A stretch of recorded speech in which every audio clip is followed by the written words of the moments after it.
Hey everybody, this is D Hunter, bringing another action figure review. Today, we're going to look at the McFarlane DC Multiverse Batman Beyond Blight action figure. Blight here is a Target exclusive, and he's the final figure to complete the Build-A-Figure Joker Batman robot from the Future's End. This is a very odd and unique wave. A wave of Target exclusive figures, but their release was staggered. They release one about every 2 months. I can't imagine this is a very good way to do a Build-A-Figure. Typically, when you do a Build-A-Figure, you want to be able to buy all 4 of the figures and get that bonus figure immediately as a reward. Having to get them over a long period of time was frankly annoying. And some of these figures were harder to get, especially at first Batman Beyond.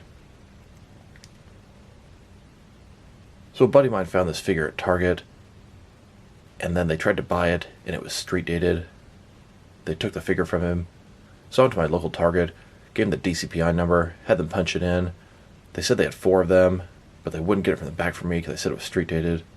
I accepted that and moved on. I told my local buddy Corey about it. He's a local figure collector. He went to the exact same store I went to and was somehow able to convince them to bring it out the back and sell it to him. I don't know how he does the things he does. So as far as I'm concerned, I bought this figure at Corey Mart. It's a little ongoing inside joke between the two of us. But many thanks for getting this for me. He was able to overcome the obstacles that I could not. So let's check out the packaging. As you can see at the top, 22 moving parts. McFarlane Toys, got the Spawn logo there. Ages 12 plus. DC Multiverse Blight. Collected build Batman Joker robot from the Future's End. This is the 4th of 4 figures.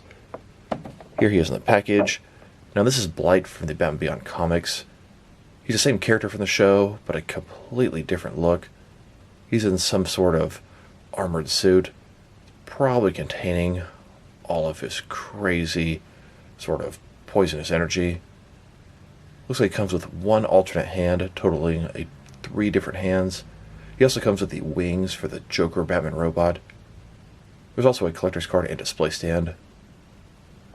Bottom of the package, bunch of credits, and there is a barcode in case that helps anybody. Blight from Batman Beyond. Blight. The back side, you can see the collector's card, all the different Batman Beyond villains. Here are instructions how to build the figure, and here is the rest of the wave. So with no further ado, let's open them up. And of course, my boy Corey did give me 2 figures.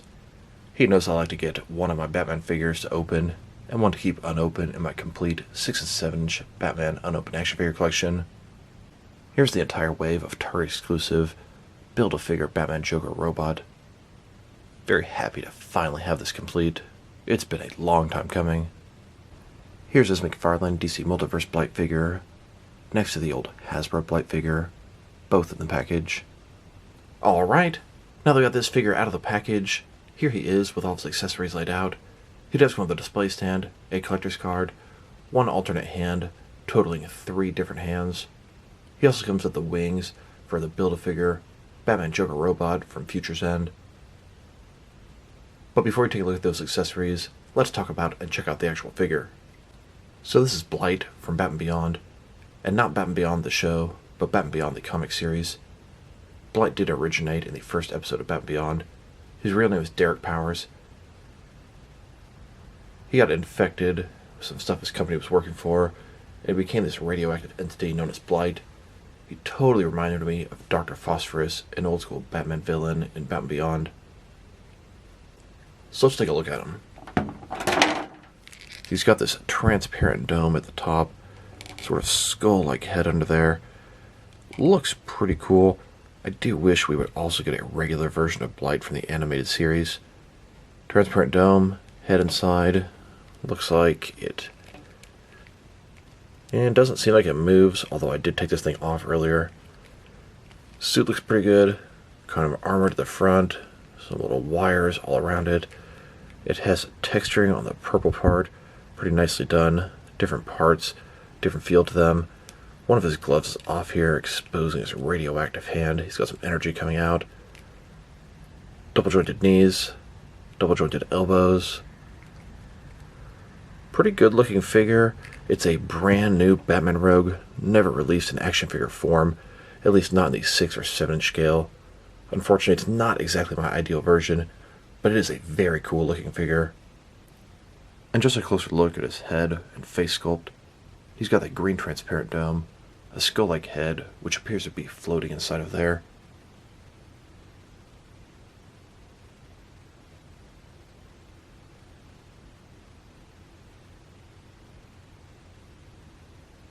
And you can take his dome off. I don't know if it's supposed to come off or if mine was just not glued in properly, but it came off with pretty much complete ease. It goes back on there, stays on there securely, has almost a little sort of spinal column piece inside of there. And here's his dome. When I took this thing off, it had something inside. I was able to pull it out, a little piece of plastic that appeared to be holding his head up, which I thought was glued in there, but it's not. Looks like this thing has a little bit of give to it. Let's see if I can't get that out there. So I was able to get the head out of the dome. It really wasn't that hard. Now, it's only the front part of the head. It's not like you could pop this head onto another body. Looks good. The mouth, the head sculpt reminds me of Blight. Gives you a few extra options for the figure, but I don't actually see any other display options obtainable this way. So I went ahead and put the head back into the dome and popped the dome onto the body. I thought I would have to use that plastic piece to hold the head inside, but it sits in there just fine.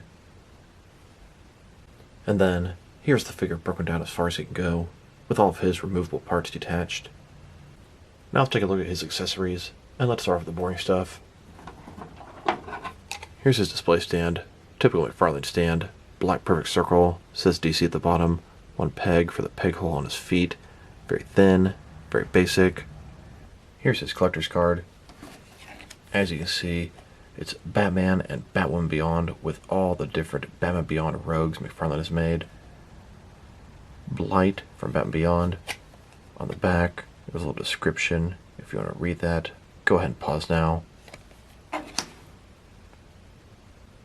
Now let's take a look at the Joker Batman robot's wings.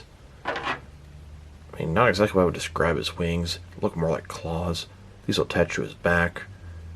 Kind of makes you think of something like that Spider-Man had in Avengers Endgame. Good amount of articulation here. Looks like one piece here split into two. Then we have another point down here, as well as down there. Here's the Batman Joker robot before he has the wings. Now this was with Batman, Shriek, and Batwoman. I actually felt like this guy was complete after getting Batwoman. He's a completely, fully functional action figure as it is. You can see where the wings will attach. You can see that Batman head, or that Joker head. And here's the Joker Batman robot with the wings attached, fully extended. When like this, they are absolutely huge and large. You can also have the Joker robot with his wings folded down, looking a lot smaller. Now let's look at his hands. He's got two interchangeable left hands, one with a purple glove on, and one with his skin exposed. Now Blight has this radioactive touch. If he touches you, pretty much gonna melt and kill you. Reminds me of Clayface 3. The hand with the glove, nice texturing on it. And the other hand here, it has that sort of Blight look.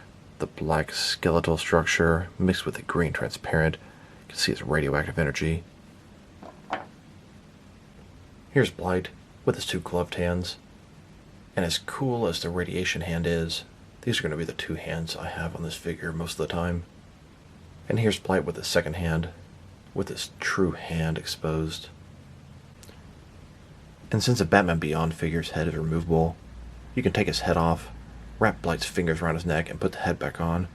But I'll tell you, it works surprisingly not well. It's difficult to do.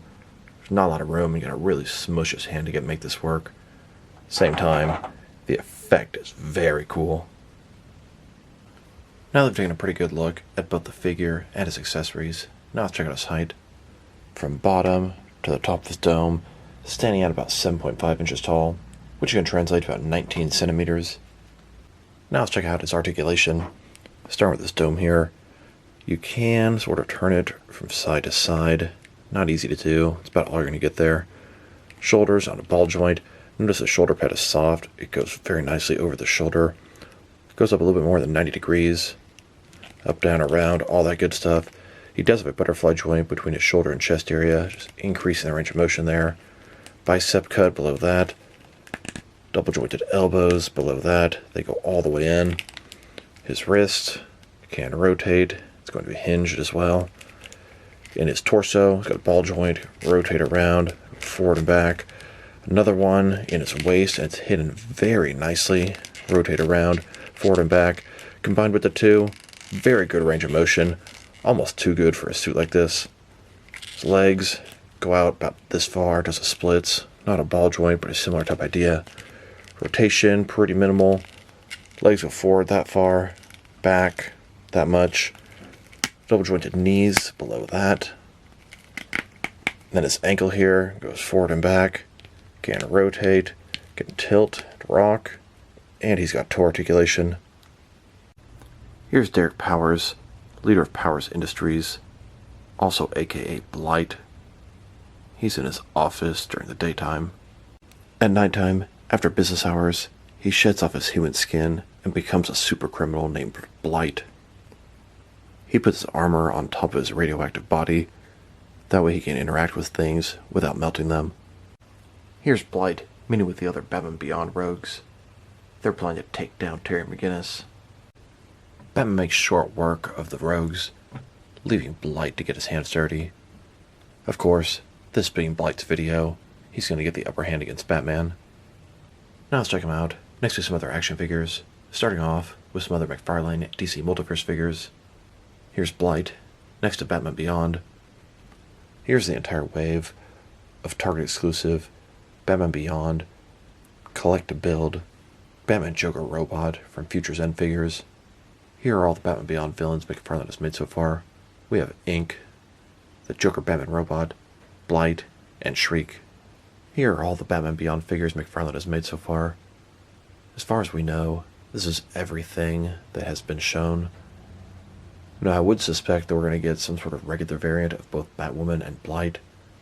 We haven't gotten any official confirmation, but I've seen rumors of a possible unmasked Batwoman or a blue-painted Batwoman. And then Blight, I've heard no rumors, but God, I would love to get a Blight in a business suit. But there's no way that's going to be the variant. That would require a completely new sculpt. Pretty nice collection so far. I would definitely welcome some more Batman Beyond rogues. Here's Blight, next to several different Bruce Wayne as Batman figures. Now let's check him out, next to some other recently released McFarlane DC Multiverse figures.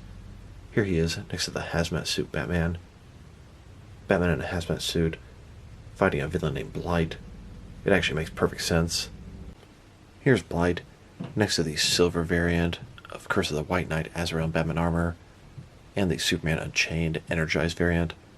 Then, with the Curse of the White Knight 2-pack, Azrael Batman armor, and Batman. And here, next to the most recent wave of McFarlane figures. McFarlane doesn't release them in traditional waves, but these 4 figures were found together at displays at Target. Here's McFarlane Blight, next to an old-school Hasbro Batman Beyond Blight. This McFarlane Blight is the first time they've released a Blight in either the 6 or 7-inch scale. And here, next to a Platinum Chase variant of All for One from My Hero Academia, this body would make a great base for a custom Blight in a suit. Here's Blight, next to a custom Dr. Phosphorus that I have. Now there is no way Blight wasn't inspired from Dr. Phosphorus. Those villains always reminded me of each other. And then, next to a custom Clayface 3 Preston Payne, Blight in his armored suit reminded me of this. This Clayface wears an armored suit. He has the same power. Whenever he touches somebody, he melts and burns them. He wears his protective suit to protect others from himself. Very similar to what's going on with Blight. Now let's check him out, next to some action figures from different various companies, to see how he fits in both scale and style-wise, in case you want to know which lines you can mix him with. Since he's a McFarlane figure, they're typically the 7-inch scale. I'm going to start off my comparisons with some of the larger action figure lines I collect, and work my way smaller. Here he is with some of his McFarlane Toys brothers. In front of you are 5 different action figure lines, all from McFarlane Toys, all 7-inch scale. Then, next to some more McFarlane Toys. These are from different various video game properties. Now, next to some Jack-specific wrestling figures. And here he is, next to some DST, or Diamond Select toys. Then, next to some DC Direct and DC Collectibles figures. And here, with some NECA figures. Then, next to some Mattel wrestling figures. And now, next to some Jazzwares AEW wrestling figures. And here he is, next to some Mezco 112 collective figures. Then, next to some Mattel DC Universe Classics and Multiverse figures. And here, next to some Mafex figures. Then, with some Hasbro Marvel Legends.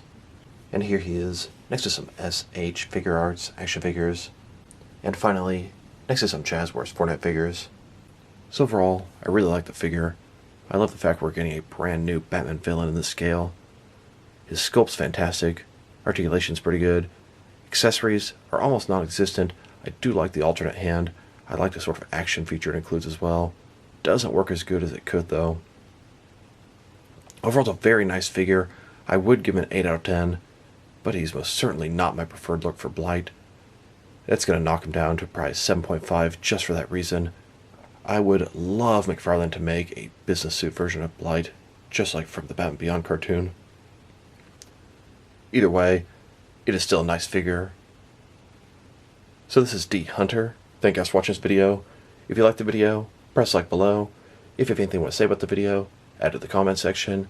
If you want to see additional action figure reviews from me, press subscribe. I do appreciate when you do that. Once again, this is D Hunter. Thank you guys for watching this video, and I'll talk to you guys real soon.